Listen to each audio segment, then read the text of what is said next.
Good evening. Zakaria नबी के सहीफ़े में हमारे सफ़र हमारा जारी है और आज हम चौथा बाब देखेंगे। चौथा बाब कंटिन्यूएशन है तीसरे बाब की रोया की, जो रोया तीसरे बाब में मिली थी और वो यशवा के बारे में थी, सरदार काहिन के बारे में थी। वो अब कंटिन्यू हो रही है चौथे बाब में भी और अब उसमें ज़रबाबुल भी शामिल हो रहा है। तो आइए हम ज़करिया नबी के सहीफ़े का चौथा बाब पढ़ें। पहली आयत से, Zechariah chapter 4 starting at verse 1। और वो फरिश्ता जो मुझसे बातें करता था फिर आया और उसने गोया मुझे नींद से जगा दिया और पूछा, तू क्या देखता है? और मैंने कहा, मैं एक सोने का शमादान देखता हूँ जिसके सर पर एक कटोरा है और उसके ऊपर 7 चिराग हैं और उन 7 चिरागों पर उनकी 7 नलियाँ। और उसके पास जैतून के 2 दरख्त हैं, एक तो कटोरे की दाहिनी तरफ और दूसरा बाईं तरफ। और मैंने उस फरिश्ता से जो मुझसे कलाम करता था पूछा, आए मेरे आका, ये क्या है? तब उस फरिश्ता ने जो मुझसे कलाम करता था कहा, क्या तू नहीं जानता कि ये क्या है? मैंने कहा, नहीं आए मेरे आका। तब उसने मुझे जवाब दिया कि ये ज़रबाबुल के लिए खुदावंद का कलाम है कि ना तो ज़ोर से और ना तवानाई से बल्कि मेरी रूह से खुदावंद फरमाता है। आए बड़े पहाड़, तू क्या है? तू ज़रबाबुल के सामने मैदान हो जाएगा और जब वो चोटी का पत्थर निकाल लाएगा तो लोग पुकारेंगे उस पर, फजल हो, फजल हो। फिर खुदावंद का कलाम मुझ पर नाजिल हुआ कि ज़रबाबुल के हाथों ने इस घर की नींव डाली और उसी के हाथ इसे तमाम भी करेंगे। तब तू जानेगा कि रब्बुल अफ़वाज ने मुझे तुम्हारे पास भेजा है। क्योंकि कौन है जिसने छोटी चीज़ों के दिन की तहकीर की है? क्योंकि खुदावंद की वो 7 आँखें जो सारी ज़मीन की सैर करती हैं खुशी से उस साहुल को देखती हैं जो ज़रबाबुल के हाथ में है। तब मैंने उससे पूछा कि ये दोनों जैतून के दरख्त जो शमादान के दाहिने बाएं हैं क्या हैं? और मैंने दोबारा उससे पूछा कि जैतून की ये 2 शाखें क्या हैं जो सोने की 2 नलियों के मुतस्सिल हैं, जिनकी रात से सुनहला तेल निकला चला जाता है? उसने मुझे जवाब दिया कि क्या तू नहीं जानता ये क्या हैं? मैंने कहा, नहीं आए मेरे आका। उसने कहा, ये वो 2 ममसू हैं जो रब्बुल आलमीन के हजूर खड़े रहते हैं। खुदा उनके कलाम के पढ़े और सुने जाने पर उसकी बरकत हो, आमीन। मैं 6ठी आयत आपके लिए दोबारा पढ़ रहा हूँ इस बाब की, 6th वर्स। तब उसने मुझे जवाब दिया कि यह ज़रबाबुल के लिए खुदावंद का कलाम है कि ना तो ज़ोर से और ना तवानाई से बल्कि मेरी रूह से रब्बुल अफ़वाज फरमाता है। शायद ये वो आयत है जो हम में से बहुत सारे लोगों को ज़ुबानी याद होगी। हम गाते भी हैं इसको, ना ज़ोर से ना कुव्वत से। बहुत सारी बाइबल्स में, बहुत सारे लोगों के हाथों में जो बाइबल्स हैं उसमें शायद ये अंडरलाइंड हो या हाईलाइटेड हो ये आयत। लेकिन जितना शायद ये हमारे दिल के करीब है आयत, उतना ही जल्दी हम इसे भूल जाते हैं और हम ये सोचने लगते हैं, वो जो खुदा के खादिम हैं ये सोचने लगते हैं कि शायद ये जो मैं खिदमत कर रहा हूँ ये मैं अपने ज़ोर से कर रहा हूँ, ये मैं अपनी तवानाई से कर रहा हूँ। लेकिन खुदावंद क्या फरमा रहा है? ना तो ज़ोर से ना तवानाई से बल्कि मेरी रूह से। और जिस खादिम ने ये राज पा लिया उसकी खिदमत यकीनन फलदार होगी। हम अपनी कोशिश से खुदावंद की खिदमत करना चाहते हैं, हम अपनी ज़ोर से, अपनी तवानाई से, अपनी ताकत से अपनी हिकमत से खुदावंद की खिदमत करना चाहते हैं, और जब रास्ते में रुकावट आती है, पहली रुकावट आती है, हम थक हार कर बैठ जाते हैं। There is an after burn, है ना, स्ट्रेस हो जाती है लोगों को, डिप्रेस हो जाते हैं लोग कि मैं कैसे खुदा की खिदमत कर पाऊंगा, क्योंकि वो उसको अपने जोर में करने की कोशिश कर रहे होते हैं। ज़रबाबुल ने भी खुदा के कहने पर हैकल की तामीर का काम दोबारा शुरू किया। याद रहे कि 16 साल पहले भी ज़रबाबुल ही ने काम शुरू करवाया था, जो काम बीच में, बल्कि बीच में क्या कि शुरू ही में रुक गया। अब 16 साल के बाद जब खुदावंद का कलाम हज्जी नबी के वसीला से दोबारा ज़रबाबुल और यशवा बिन यहूसदक को मिला, तो उन्होंने लोगों से शेयर किया और लोगों ने कहा कि हम यकीनन खुदावंद की हैकल तामीर करेंगे।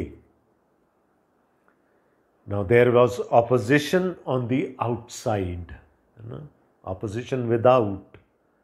वो लोग जो इनको डिस्करेज करना चाहते थे, इनकी हिम्मत तोड़ना चाहते थे कि ये खुदा की हैकल को दोबारा तामीर ना करे। And there was disappointment within, अंदर मायूसी थी। याद है बुजुर्ग रो पड़े, ये क्या बना रहे हैं हम, ये तो उस हैकल के सामने पानी भी नहीं भरती, ये हैकल जो हम बनाने जा रहे हैं। उन्होंने सुलेमान की हैकल का जलाल, उसकी शान व शौकत देखी हुई थी। So what happened? डिस्करेजमेंट। अब जाहिर है जब लोग डिप्रेस होंगे, लोग डिस्करेज होंगे, तो फिर लीडर्स का भी तो यही हाल होना है ना। तो यशवा भी शायद बोझल हो गया और ज़रबाबुल भी बोझल हो गया। कल का कलाम जो था वो यशवा के लिए था, सरदार काहिन के लिए था। आज का कलाम मेनली ज़रबाबुल के लिए, because he is the civil leader, he is the administrator of Judah, he is the governor of Judah. आज का कलाम उसके लिए है। और एक स्ट्रेस्ड आउट, बर्नड आउट खादिम के लिए खुदा क्या पैगाम दे रहा है कि दो चीज़ों पर निगाह रखो। और इसी तरह से हम इस कलाम को आज समझने की कोशिश करेंगे। सबसे पहले उस काम की नौयत को समझो जो तुम कर रहे हो, उस काम की नौयत को, उस खिदमत की नौयत को समझो जो तुम्हें दी गई है। First you have to understand the importance. अगर उसकी अहमियत को हम समझ गए तो बर्न आउट या आफ्टर बर्न शायद ना हो, हम थके ना, हम हौसला ना हारे। और दूसरा क्या है? Continual supply of the spirit of God. हर वक्त खुदा के पाक रूह के ताबे रहकर, उसके तहत रहकर, उसे उसकी मामूरी से फिर हमने खिदमत करनी। तो दो रेसिपीज़ हैं यहाँ पर। एक तो पहले हम उसकी खिदमत को समझ लें है क्या, और दूसरा फिर पाक रूह के सहारे हम उस खिदमत को करने की कोशिश करें। और जिस तरह के यहाँ पर आगे चल के रोया में हमें नज़र आएगा कि we have to keep ourselves full of the holy spirit all the time. D.L. Moody से किसी ने पूछा, खुदा का बड़ा खादिम, उसे किसी ने पूछा कि एक ही दफ़ा खुदा का पाक रूह हमारे लिए काफ़ी क्यों नहीं हो जाता, हमें बार बार खुदा का रूह यानी उसे मामूरी हासिल करने की क्यों ज़रूरत पड़ती है? और D.L. मूडी हंस कर बोले, बिकॉज आई लीक। मैं लीक करता हूँ। खुदा तो अपना रूह देता है, मुझे भरता है, वो कहीं मेरी वजह से वो रूह लीक हो जाता है। And that's why I need a continual supply of the holy spirit. दो चीज़ें हैं मैंने जो आपके सामने रखी और उन दोनों पर हम गौर करेंगे। और वो फरिश्ता जो मुझसे बातें करता था फिर आया और उसने गोया मुझे नींद से जगा दिया। बड़ी इवेंटफुल रात है ना ज़करिया के लिए, एक के बाद एक रोया देखता चला है। अभी एक ख़त्म नहीं हुई, थोड़ी देर के बाद फरिश्ता दोबारा आ गया और उसको ऐसे लगा जैसे उसको नींद से जगा दिया गया है। और इससे पहले कि इस दफ़ा ज़करिया पूछता, फरिश्ते ने उसे पूछ लिया कि तू क्या देखता। और मैंने कहा मैं एक सोने का शमादान देखता हूं जिस पर 7 चिराग हैं। वो लोग जो पुराने ऐदनामे से वाकिफ़ हैं उनको मालूम होगा कि जो हैकल के ऑर्नामेंट्स थे, जो हैकल के अंदर रखी जाने वाली चीज़ें थीं, जो पाक मकान में, होली प्लेस में रखी जाने वाली चीज़ें थीं, उनमें एक मेनोरा कहलाती थी, कैंडेलेब्रम। और उसकी तना तो एक था लेकिन उसकी 7 शाखें थीं और 7 शाखों पर 7 चिरागदान थे। मेनोरा कहलाती थी ये। तो जो ज़करिया देख रहा है वो मेनोरा है।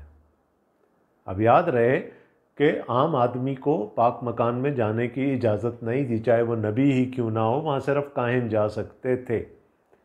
लेकिन चूँकि इसका तज़किरा मुख्तलिफ़ जगहों पर कलाम में हुआ है मेनोरा का, तो ज़करिया को शायद समझने में देर नहीं लगी होगी कि ये मैं वही शमादान देख रहा हूँ जो कि हैकल के अंदर पाक मकान में रखा जाता था। He is visualising the minora now. और वो खुदा की नूर की अलामत था, यानी वो कमरा जो तारीख था उसमें इसके अलावा रोशनी का कोई बंदोबस्त नहीं था, कोई खिड़की नहीं थी, कोई रोशनदान नहीं था। पूरी जो रोशनी होती थी उस कमरे में वो इसी शमादान की वजह से होती थी। और ये इस बात की भी डिपिक्शन थी कि खुदा अपने बंदों का, अपनी उम्मत का नूर है। लेकिन यहाँ पर उस शमादान को सिर्फ एक प्लेन शमादान के तौर पर नहीं देख रहा ज़करिया, उसके साथ कुछ एडिशंस नज़र आ रही हैं। और मैंने कहा मैं एक सोने का शमादान देगा, ये सोने से, इस पर सोना मुंडा हुआ होता था, सोने का शमादान देखता हूँ जिसके सर पर एक कटोरा है।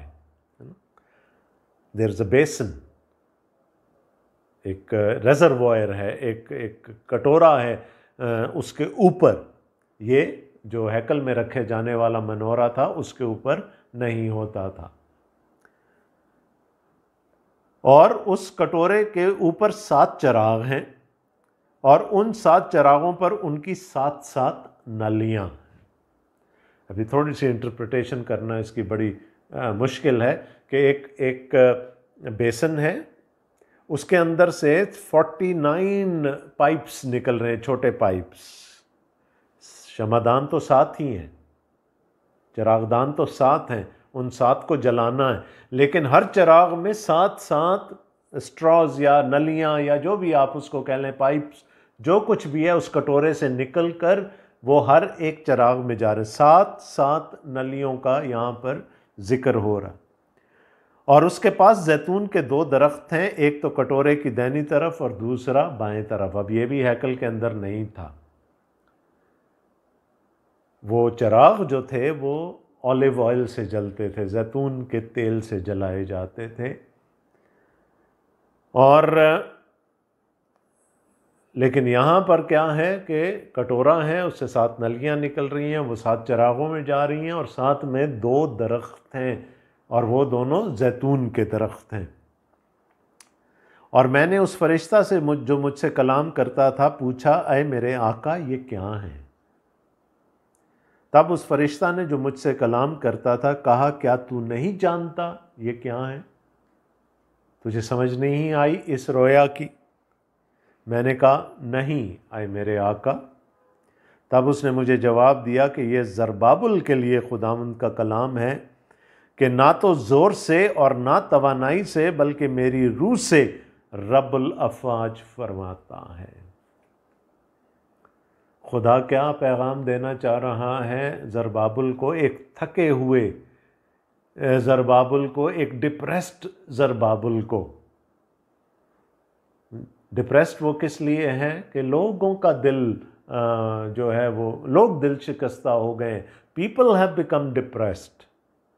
उन्होंने कहा ये तो वो हैकल ही नहीं है जो हुआ करती थी। और जाहिर है कि रोज़ बरोज़ जब निकलना है और वो काम करना है तो लोगों की तवानाई भी कम होती चली जा रही है वक्त के साथ। और चूंकि लोग इस वक्त डिप्रेस हो चुके हैं, ज़रबाबुल भी थक गया है। तो खुदा क्या पैगाम दे रहा है? ये तेरे ज़ोर से नहीं होगा ज़रबाबुल, ना ही तेरी तवानाई से होगा, लेकिन मैं तुझे एक बात बता दूं, तूने बुनियाद रखी है, तू ही इसको पूरा करेगा। This is the work at hand. है ना? मैंने जो पहला पॉइंट रखा था आपके सामने कि जब कभी आप स्ट्रेस्ड फील करें, खुदा अगर आप खुदा के खादिम हैं और आप अपने आप को बोझल महसूस करें, तो पहली चीज़, पहले उस काम की नौइयत को समझ लें कि वो काम कितना अहम है। आए बड़े पहाड़ तू क्या है? मैंने आपको बताया था बाहर दुश्मन खड़ा है, वो हर किस्म का रोड़ा अटकाने की कोशिश कर रहा है कि ये हैकल ना बने। चलें, उनसे बचकर आप आ गए, आप दरख्तों से, पहाड़ों पर जाकर दरख्तों से लकड़ी भी काट कर ले आए, आप पत्थर भी लेकर आ गए हैकल को बनाने के लिए, लेकिन जो बना रहे हैं वो कह रहे हैं क्या फ़ायदा ऐसी हैकल बनाने का। तो ये बड़े पहाड़ हैं ना जो ज़रबाबुल के सामने है। और एक वो भी पहाड़ होगा, मलबा है, पुरानी हैकल का मलबा हटाना है। सबसे पहला काम तो ये है कि उस मलबे को हटाना है। वो जो जली हुई हैकल है, वो जो टूटी हुई हैकल है, पहले उसके मलबे को हटाना है, तभी जाकर पहले वो पहाड़ हटेगा मलबे का, तो वहाँ पर काम शुरू होगा ना। और शायद वो रोज़ उठते थे और मलबा हटाते थे और अगले दिन जाकर देखते थे कि फिर अभी भी इतना रह गया है। थक रहे थे लोग, डिप्रेस हो रहे थे लोग। तो क्या कह रहा है खुदावंद ज़रबाबुल से? आए बड़े पहाड़ तू क्या है? मेरे बंदा के सामने तेरी क्या हैसियत है? तू ज़रबाबुल के सामने मैदान हो जाएगा। नहीं रहेगी, ना वो अपोजिशन रहेगी बाहर वाली, ना ये अंदर वाली थकान रहेगी, ना ही ये रबल, ये जो मलबा है ये रहेगा। इसकी जगह क्या बनेगा? मेरी हैकल बनेगी। कौन बनाएगा? ज़रबाबुल तू बनाएगा। तुझे चुन लिया गया है इस काम के लिए, और ये हैकल तेरे नाम से कहलाएगी। ये ज़रबाबुल की हैकल होगी। पहली हैकल सुलेमान के नाम से कहलाती थी ना। अब ये हैकल जो बनेगी, ये ज़रबाबुल के नाम से ये हैकल बनेगी। और खुदा ने क्या कहा था कि मैं फिर अपनी मामूरी दूंगा, मेरा बेटा इसमें चहलकदमी करेगा, मेरा बेटा इसमें आए और जाएगा, मेरी हजूरी वहाँ पर होगी। ये बातें सब खुदा उनसे कर चुका है। तो तू ज़रबाबुल के सामने मैदान हो जाएगा, और जब वो चोटी का पत्थर निकाल लाएगा तो लोग पुकारेंगे उस पर फजल हो, फजल हो। वो कैपस्टोन जिस पर पूरी इमारत खड़ी होगी, वो कोने के सिरे का पत्थर, जब वो आ जाएगा तो फिर लोग क्या पुकार उठेंगे कि उस पर फजल हो, उस पर फजल हो। अभी तो काम मुश्किल लग रहा है ना, अभी तो लोग डिप्रेस्ड हैं, लेकिन जब ये सारा काम उस हद तक पहुंच जाएगा तो लोग खुद ब खुद चिल्ला उठेंगे, खुश होंगे लोग। फिर खुदावंद का कलाम मुझ पर नाजिल हुआ कि ज़रबाबुल के हाथों ने इस घर की नींव डाली और उसी के हाथ इसे तमाम भी करेंगे। तब तू जानेगा कि रब्बुल अफ़वाज ने मुझे तुम्हारे पास भेजा है। ज़रबाबुल डिप्रेस ना हो, थक नहीं, अपने ज़ोर पर डिपेंड ना कर, अपनी तवानाई पर डिपेंड ना कर, मेरे रूह से भर जा। फिर ये काम तुझे कुछ नहीं लगेगा, ये पहाड़ भी तेरे आगे से मैदान हो जाएगा। हर किस्म की ऑपोजिशन, हर किस्म की मुखालफत तेरे सामने से हट जाएगी। लेकिन उसके लिए ज़रूरी क्या है कि पहले तू इस काम की अहमियत को समझ। ये मेरी हैकल है, ये मेरा मस्कन है, ये मेरी सकूनत गाह है, इसके अंदर से मैं अपने लोगों में रहूँगा। और ऐसा हो नहीं सकता कि जिस काम को मैंने शुरू करवाया हो उसको मैं बीच में से छोड़ दूँ। It's very important for me and for my people कि मैं उनके दरमियान रहूं और मैं इसी मस्कन में उनके दरमियान रह सकता हूं। तो ज़रबाबिल तो इस काम की अहमियत को पहले समझ लें।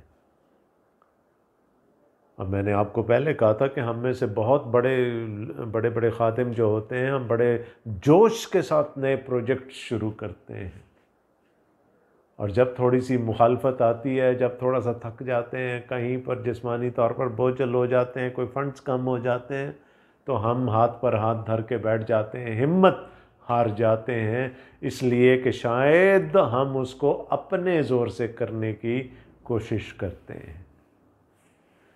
और याद रखें कि जब भी अपने ज़ोर से खुदा की खिदमत करना चाहेंगे तो यही हाल होगा, स्ट्रेस होगी, दबाव होगा, नर्वस ब्रेकडाउन्स होंगे, डिप्रेशन होगी और काम पूरा नहीं होगा। लेकिन अगर हमें ये मालूम हो जाए कि वो काम कितना ज़रूरी है तो फिर शायद हम उसको करने के लिए हमारी हिम्मत कायम रहे। तो ये समझना हमारे लिए बहुत ज़रूरी है। एक बात याद रखें कि खुदा के काम उतनी तेज़ी से नहीं होते जितनी तेज़ी से हम उनको करना चाहते हैं।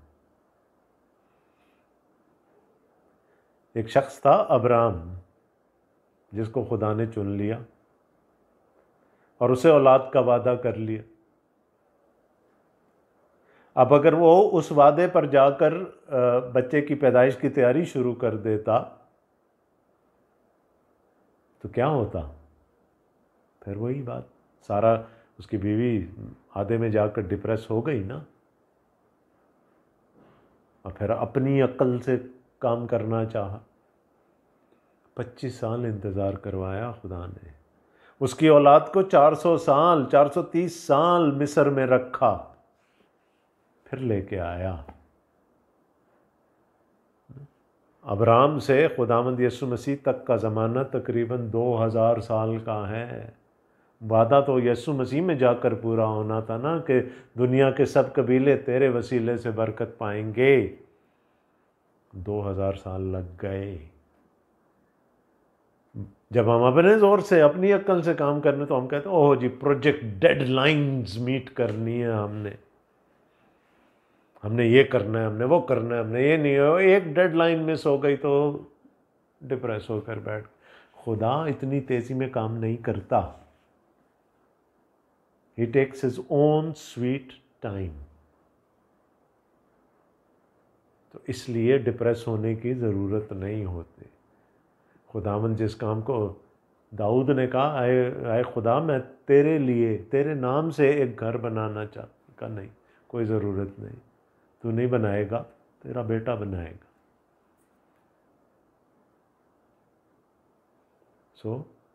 हो सकता है जिस काम की बुनियाद आज मैंने रखी है उसको मेरे बेटे या मेरा पोता या पोती या कोई और आगे चल के कंप्लीट कर रहा हो, लेकिन हमें इसमें डिप्रेस होने की कदरे ज़रूरत नहीं है। हमने उस काम की अहमियत को समझ, क्या वो काम अहम है?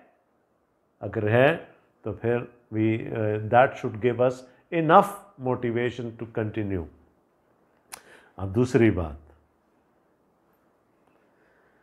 10वीं आयत से, क्योंकि कौन है जिसने छोटी चीज़ों के दिन की तहकीर की है। उनका ये तुम्हें छोटी लग रही है ना चीज़ें, ये मेरी नज़र में बहुत बड़ी हैं। क्योंकि खुदावंद की वो 7 आँखें जो सारी ज़मीन की सैर करती हैं खुशी से उस साहुल को देखती हैं जो ज़रबाबुल के हाथ में है। ये काम छोटा नहीं है ज़रबाबुल, इसको तू छोटा समझ रहा है ना। खुदा की 7 आंखें, हिज ऑमनीसियंस, वो जो अलीम कुल है, सब कुछ जानता है, वो जो सब सारी दुनिया का तवाफ करती हैं वो आंखें, तो वो उस साहुल को देखकर बड़ी खुश हैं जो किसके हाथ में है? ज़रबाबुल के। साहुल प्लम्ब लाइन, जिसे के दीवारों की देखा जाता है कि दीवार सीधी खड़ी हुई है या नहीं हुई, वो साहुल लटका कर देखते हैं। तो काम तो शायद ज़रबाबुल नहीं कर रहा था, लेकिन वो उसका मुआयना ज़रूर करता था जाकर अपने साहुल से। तो क्या लिखा है यहाँ पर? खुदा की वो 7 आंखें जो सारी ज़मीन की सैर करती हैं, खुशी से उस साहुल को देखती हैं, जिससे वो एक एक दीवार की स्ट्रेटनेस को नाप रहा है। The plumb line in the hand of Zerubbabel. तो वो कह रहे हैं ये छोटा नहीं है ना। क्या लिखा है? क्योंकि कौन है जिसने छोटी चीज़ों के दिन की तहकीर की है। ये शायद हमें लग रहा है कि जी हम शायद कुछ नहीं कर पा रहे, काम छोटा है, लेकिन खुदावंद की नज़र में ये काम बहुत बड़ा है। सो हमें उसी पर्सपेक्टिव से, अभी जब दूसरा करंथियों हम पढ़ रहे थे तो उसमें हमने यही सीखा था ना कि हमें इटर्नल पर्सपेक्टिव रखना, हमें अबदियत के नुक्ता नज़र से चीज़ों को देखना, खुदा के नुक्ता नज़र से। तो वो कह रहे हैं छोटी छोटी चीज़ें जो हैं कि एक दीवार खड़ी होगी, उसको जाकर उसने देख लिया सीधी बनी है कि नहीं, खुदा इसी से बड़ा खुश है। सो टेक हार्ट, है ना। अभी तो हैकल के बनने में बहुत अरसा है, और जब हैकल बन जाएगी उसके बाद नेहमिया आएगा, फिर वो 100 साल में वो फसील बनाएगा। खुदा के काम इतनी तेज़ी से नहीं होते जितने हम समझते हैं कि हो जाएंगे। तो पहली बात क्या है कि खुदा के नुक्ता नज़र से देखने की ज़रूरत है कि खुदा के लिए किन चीज़ों की अहमियत है। 11वीं आयत, तब मैंने उससे पूछा ये दोनों जैतून के दरख्त जो शमादान के दाहिने बाएं हैं क्या हैं? और मैंने दोबारा उससे पूछा कि जैतून की ये 2 शाखें क्या हैं जो सोने की 2 नलियों के मुत्तसिल हैं, जिनकी रात से सुनहला तेल निकला चला जाता है। वर्जिन ऑलिव ऑयल, डायरेक्ट दरख्त से, फल से डायरेक्ट उन नलकियों में आकर, उस कटोरे में आकर फिर नलकियों के ज़रिए से वो शमादान को सप्लाई हो रहा है। और खुदावंद के पाक कलाम में तेल जो है वो खुदा के रूह की अलामत है।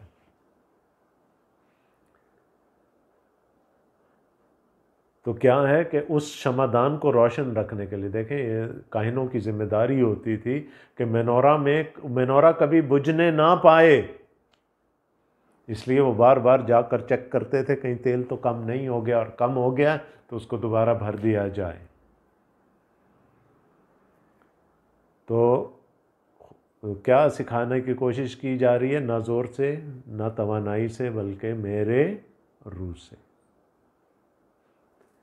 तो क्या है, फिर उस रूह की कंटिन्यूअल सप्लाई चाहिए जो रुके ना। उसने कहा ये 2 दरख्त क्या है? उसने कहा अगर उस ज़माने के कॉन्टेक्स्ट में मैं देखना चाहूँ तो ये 2 दरख्त क्या हैं? एक बादशाह है और एक काहिन है ना। मैंने कहा था वो यकुनिया का पोता है, या यहूयाकीन का पोता है, दाऊद की नस्ल से है, बादशाह है। और दूसरा यशवा है जो सरदार काहिन है। तो बादशाहत और कहानत, ये वो 2 चीज़ें हैं जो कौम को कायम रखे हुए हैं, और उनमें से 2 शाखें हैं, यानी एक ज़रबाबुल है और दूसरी शाख यशवा है। और ये क्या कर रही हैं? ये कंटिन्यूअस सप्लाई दे रहे हैं। अगर मैं आज के कॉन्टेक्स्ट में बात करूं तो फिर ये मेरे लिए खुदा का कलाम है और खुदा का पाक रूह है, जो कि हमें निखारते हैं, संवारते हैं, हमारी तकदीस करते हैं, हमारी सेंटिफिकेशन करते हैं। और उसमें से सुनहला तेल निकला चला जाता है। तो for the people of God there is an abundant supply, there is a continual supply of the Spirit of God. खुदा का पाक रूह हमेशा हमारे लिए अवेलेबल है। The only thing is कि हम देखें कि are we filled up with it or not, है ना? जब हमारी गाड़ी का डैशबोर्ड हमें बताता है कि वो सुई जो है ना वो ई की तरफ जा रही है, एम्प्टी की तरफ, तो we look for the nearest petrol pump. या अगर आपके जो लाल बत्ती जल जाए कि ऑयल कम हो गया है गाड़ी में, तो क्या करेंगे आप फ़ौरन साइड पे गाड़ी करके रोक देंगे, क्योंकि अगर ऑयल की गैर मौजूदगी में, तेल की गैर मौजूदगी में, आपने उस लुब्रिकेंट की गैर मौजूदगी में अगर आपने गाड़ी चलाई तो इंजन सीज हो जाएगा। So you need a continual supply of the Holy Spirit, the Holy Oil. अब ये देखें कि वहाँ तो दो है ना, एक बादशाह है, एक सिविल एडमिनिस्ट्रेटर है, एक रिलीजियस एडमिनिस्ट्रेटर है। दो दरख्त हैं, एक कहानत का है, एक बादशाहत का है। ये दोनों खुदावंद यीशु मसीह की अलामत है। ये दोनों दरख्त खुदावंद यीशु मसीह की अलामत है। और ये जो दो खादिम हैं, दो ममसू, जिनका जिक्र 14वीं आयत में मैं पढ़ता हूँ, उसने मुझे जवाब दिया, क्या तू नहीं जानता है कि ये क्या है? मैंने कहा नहीं आए मेरे आका। उसने कहा ये दो ममसू हैं जो रब्बुल अफवाज के हजूर खड़े रहते हैं। एक बादशाह है, एक काहिन है। ये खुदा के हजूर खड़े रहते हैं। इनको खुदा ने मुकर्रर किया है अपनी कौम के लिए, ताकि वो कौम के फ़ायदा के काम करें। और मसीह का मतलब क्या है? एक यहाँ जो लिखा है, दो ममसू हैं, द सन्स ऑफ ऑयल, जिनको मसा किया गया है। और मसीह का मतलब क्या है? जो खुदा की तरफ से मसा किया गया हो। तो कहानत भी खुदावंद यीशु मसीह की अलामत है और बादशाहत भी खुदावंद यीशु मसीह की अलामत है। खुदा ने काहिन को भी ममसू किया और खुदा ने बादशाह को भी ममसू किया, ताकि वो अपने लोगों की स्पिरिचुअल जो ब्लेसिंग है उसका वसीला बन सके। और मेरे लिए ये दोनों चीज़ें एक ही जगह जमा हो जाती हैं, और वो हैं खुदावंद यीशु मसीह की ज़ाते अक़दस।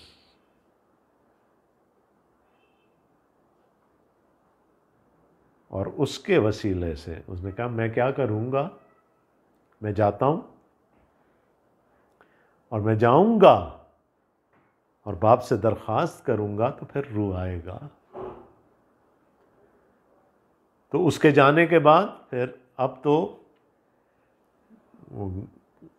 तो सप्लाई रुक ही नहीं सकती ना, होली स्पिरिट पाक रूह की सप्लाई अब तो रुक नहीं सकती। तो अगर हम में से कोई ये गिला करे कि जी हमें मामूरी हासिल नहीं है या खुदा के रूह की हजूरी हासिल नहीं है, तो फिर ये बहुत बड़ी ज़्यादती होगी।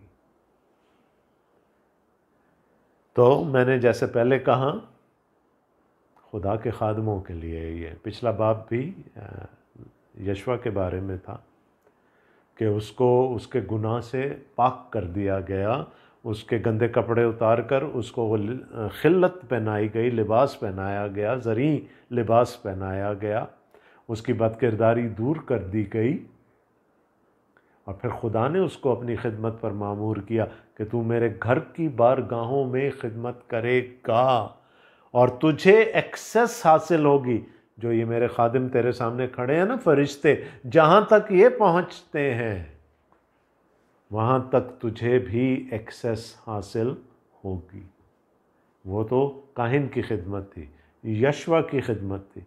यहाँ पर जो सिविल एडमिनिस्ट्रेटर है, बादशाह है, गवर्नर है, उसकी खिदमत का जिक्र किया जा रहा है, जो शायद डिप्रेस हो चुका है थोड़ा सा। खुदा ने कहा कि जिस काम को तूने शुरू किया है तू ही उसे ख़त्म करेगा, तूने बुनियाद डाली है तू ही उसको कंप्लीट करेगा। ये ना सोच के ये काम छोटा है, ये काम बहुत बड़ा है। आज जो लोग खुदा के इरशाद आज़म पर चलते हैं, जो गैर कौमों में जाकर इंजील की बशारत देते हैं, हो सकता है कि कोई एक शख्स उनकी खिदमत से खुदावंद के पास ना आए, लेकिन ये काम छोटा नहीं है। हो सकता है वो जो बीज उसने बोया है वो अगली नस्ल में जाकर फल लाए। वो हमारा काम नहीं है, उसका काम है दयानतदारी से बीज बिखेरना। तो उस खिदमत पर, उस काम पर नज़र रखें जो हमें दिया गया है कि वो काम कितना बड़ा है। और उसने कहा कि कौन है जो इन छोटे दिनों की तहकीर करेगा। मेरी नज़र में कोई काम छोटा नहीं। मुझे तो उस साहूल को देखकर, कितना बड़ा होता है साहूल, वो प्लम लाइन कितनी बड़ी होती है, कहते मुझे तो उस साहूल को देखकर भी खुशी होती है जो मेरे खादिम के हाथ में है, जो ज़रबाबुल के हाथ में है। और दूसरी चीज़ जो हमें बर्न आउट से बचा सकती है, आफ्टर बर्न से बचा सकती है, वो क्या है? The continual filling up of the holy spirit, the continual indwelling of the holy spirit. और अगर ये दोनों चीज़ें हमारे पेश नज़र हों तो हम फिर डिप्रेस होने से, डिजेक्टेड होने से बच सकते हैं। प्रोजेक्ट शुरू हो चुका है, खुदा चाह रहा है कि उसकी हैकल कंप्लीट हो जाए, लेकिन शायद ज़रबाबुल इंसान होते कह रहा है नहीं नहीं कल की होती, आज क्यों नहीं हो जाती। लेकिन खुदा कह रहा है धीरे धीरे सब कुछ हो जाएगा, सब कुछ होगा। तेरे ज़ोर से नहीं होगा, मेरे रूह के वसीले से होगा। So be filled up with the holy spirit.